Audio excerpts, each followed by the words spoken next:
જય શ્રી કૃષ્ણ મિત્રો, ઉત્સવનો મહિમા ચેનલમાં આપનું સ્વાગત છે. મિત્રો, આપણા હિન્દુ ધર્મમાં દિવાળીનું વિશેષ મહત્વ છે.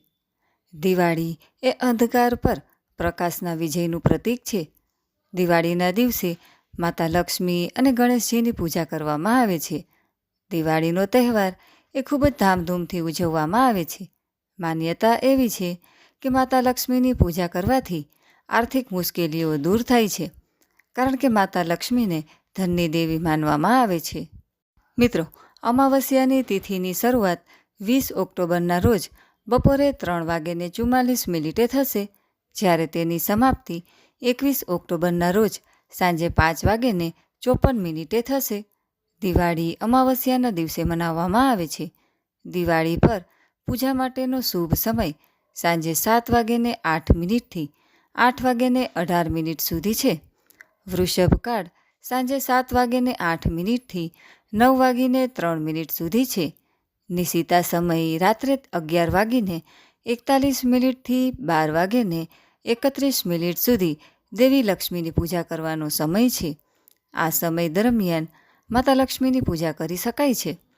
મિત્રો, દિવાળીના શુભ પ્રસંગે માતા લક્ષ્મીની કૃપા મેળવવા, તેમના આશીર્વાદ મેળવવા માટે દિવાળી પહેલાં અમુક વસ્તુઓ ઘરમાં લાવવી જોઈએ અને અમુક વસ્તુઓ ઘરની બહાર કાઢવી જોઈએ.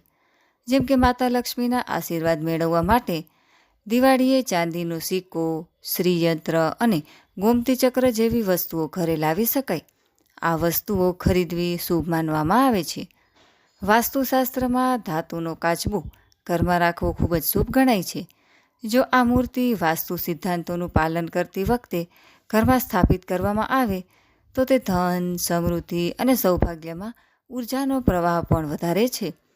નકારાત્મક ઉર્જાને દૂર રાખે છે.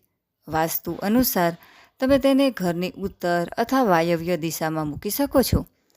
આપણા હિન્દુ ધર્મમાં તુલસીનો છોડ ઘણું મહત્ત્વ ધરાવે છે. તેથી દિવાળી પહેલાં ઘરમાં તુલસીનો છોડ રાખી શકાય છે.